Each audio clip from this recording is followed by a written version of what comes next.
Yo, yo, yo, what's going on, good people? It's your homie Herbman, and you back upside the head with another one. You already know, man. So go tell somebody to go tell somebody your homie Herbman is on.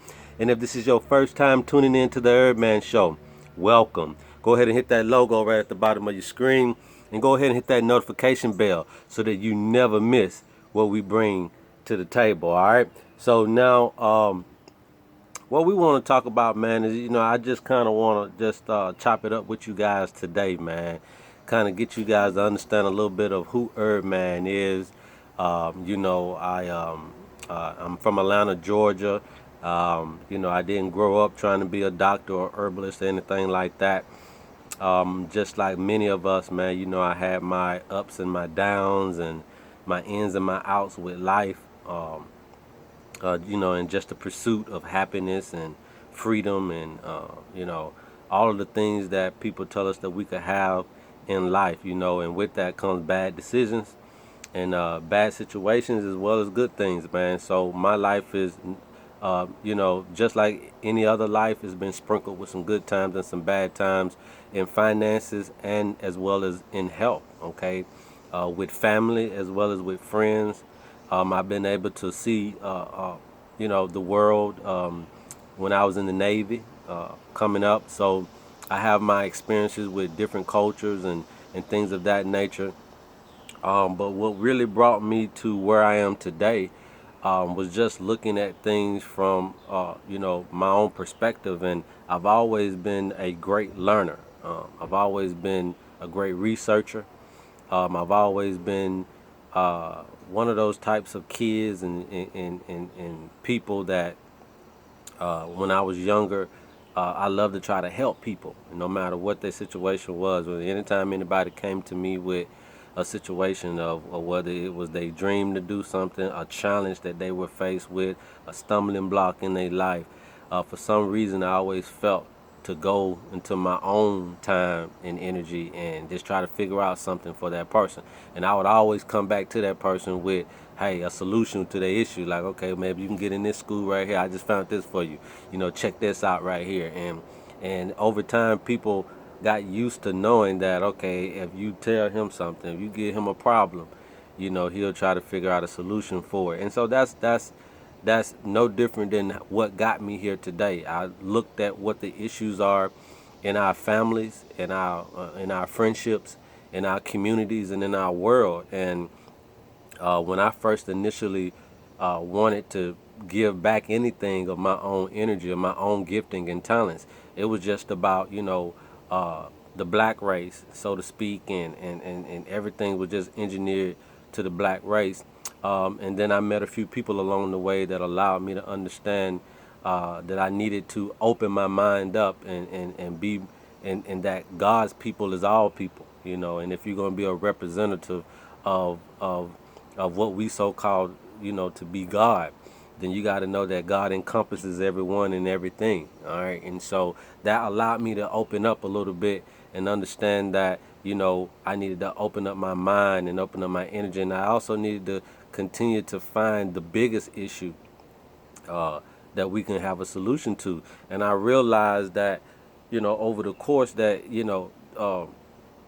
there are a lot of issues, and all of these issues are affecting one common thing, and that's our health, okay?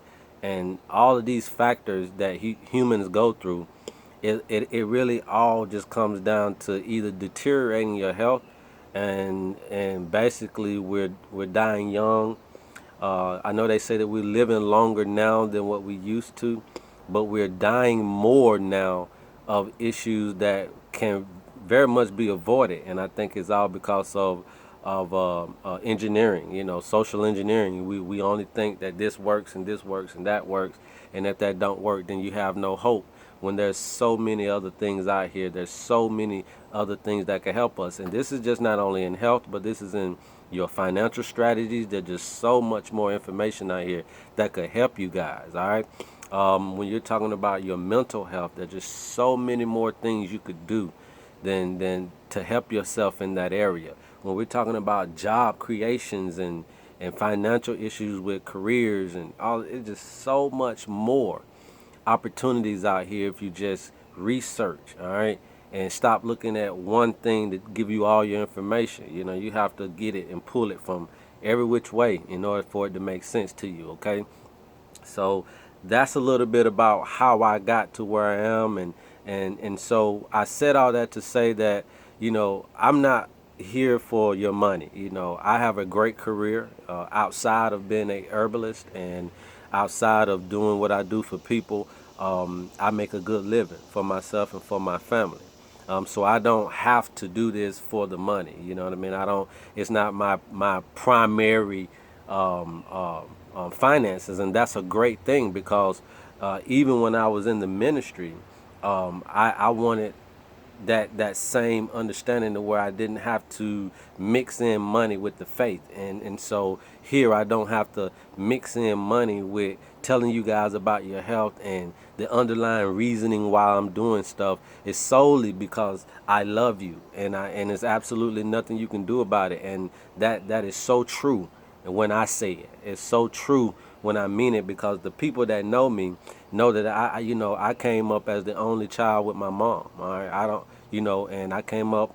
I'm a part of a big family, but you know, we moved away, and so I grew up isolated from that family. I grew up basically by myself, just with my mom, and you know, still to this day, the effects of that still reign true. So I don't have a big circle. I don't have big reasons of why I need to do this. It's not a money thing or a money game for me. It's solely because I've always wanted to be a problem solver, and so I see this as being one of the biggest things that is egregious to each and every one of us. No matter how much money you got, you cannot avoid detrimental situations happen to you in your health that can cause you to have an early death. You know, we talk about this all the time. I mean, Steve Jobs was one of the biggest people on planet Earth. You know what I mean? And but he didn't. You know, he couldn't do nothing about his health. No matter how much money he had, all right? And even with some of these spiritual people or these religious people that are so high and mighty on this and that, you know, they can't cure themselves as well. And so you tend to want to ask the question, why? You know, and medical doctors, if you didn't know, were some of the highest in suicide rates and alcoholism. So even the people that are treating us are suffering and stressing and going through certain things that are still altering their own health while advising you about your health. Okay, and so that's just the human. I would say the human nature. All right, we're going to be fallible in some areas, and we just got to understand that. All right, but again, the only thing that I want you to pay me is your attention, and really get to understand why you are ignoring your health. I know the body is strong and it's fascinating, but one day, due to the accumulation of all the things that you're doing to it, it will break down. And it may break down at a time you don't want it to break down, and quite frankly, that's mostly the time that it's going to do it. Okay? And I've seen people begging for their life, like I said, whether they rich, whether they was religious, you know, you know, from a rich man to a pastor to whoever you think should have the keys and the answer, they don't when it comes to health. Okay, they don't. All right, and so the biggest thing I want you guys to do is the detox, man. That's why I got this right here, man. This is very important. All right, very important. My detox, your detox, it doesn't matter. It's just so important for us to understand the importance of detoxing. It really is, okay? And we got to understand that we need to take a break sometime from the things that we're doing to ourselves and to, you know, that constitutes our lifestyles. We have to take a break from that stuff. You know, what really matters to you? It has to be your health, okay? It has to be your health, all right? And a lot of these things that we're talking about health-wise, we have a lot of that control in the palm of our hands. In the palm of our hands, you know, we have to be cognizant of what we are feeding ourselves, what we are drinking, what long-term effect that will have on us moving forward. If you don't care, then you might as well commit suicide now. But if you do, don't slowly commit food homicide, all right, or food suicide, right? And when I say food homicide, is because we are feeding our families destructive foods and destructive uh, uh, engineering, social engineering, that we don't have to do if we can just look at the alternatives, expand our horizon, so to speak, on avenues and opportunities and ways of doing things better. All right. And remember, longevity has always been the key, especially when we're dealing with humans. All right. So everybody wants the answer to longevity. And I'm just here to tell you that that journey first has to start with health, not wealth. You first have to have a healthy understanding of how to live longer or how to live stronger in order to even really be able to sustain some type of generational understanding of wealth and all of that type of stuff. Back in the day, families were empires, and the bigger the family, the more stuff you could possibly own, and the more stuff you can control. And so when we're looking at that from a health standpoint, you got to be able to live long, and instead of not having babies at 40, we got to still be able to push out babies in our 50s and 60s if we wanted to, right? If we wanted to, we should be able to do that. We should be able to live 120 years easy, easy. But it's our choice. It's our choice to push the envelope. Right now, we're looking at a world that seems like it's trying to depopulate, right? And so, are we really wanting to live longer? Is it really conducive to our resources? I don't know the answers to all of these questions, but what I do know is that it is very important now to really home in on what's healthy in your environment. And I'm talking about healthy words that you hear. I'm talking about healthy things that you see. What are you constantly involving yourself around? Is it violence? Is it watching violence? Is it listening to violence? Is it watching hatred? Is it listening to hatred? Is it watching sadness? Is it listening to sadness all the time? Then of course you will have these things rub off on you emotionally, mentally, spiritually. Are you around people who are confused all the time, anxious and tensed all the time? Then you would be confused, anxious, and tense all the time, okay?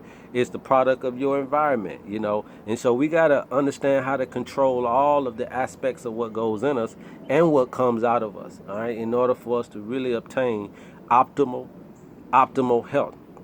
And so we need to detox ourselves physically from the things that we've been socially engineered to put in our bodies.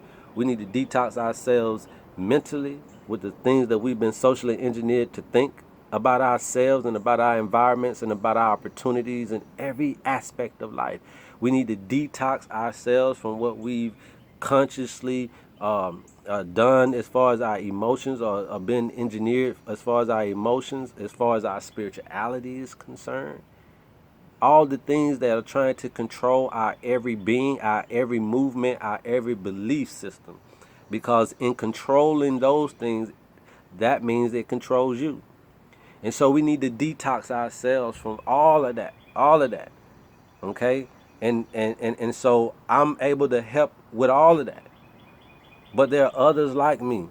Find someone in your area that can help you unravel and detox all of the chains that they put on us mentally, emotionally, spiritually, and physically. And this could only help you in the physical manifestation, okay? This could help you only in the physical manifestation. But go find somebody that can rip away the layers, all right, emotionally and mentally and spiritually for you. Go find you a quiet place. I'm fortunate to have it in my backyard, but you can find that in a long walk to the store or in the woods or a bike trail, all right?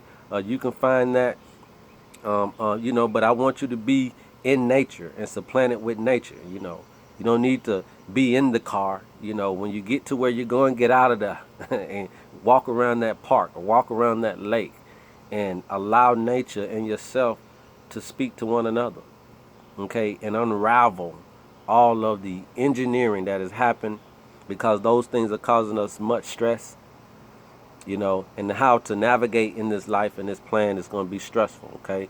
So remember that moving forward, man. I just wanted to come and talk to you. Didn't want to make it long but strong. I love you. Peace.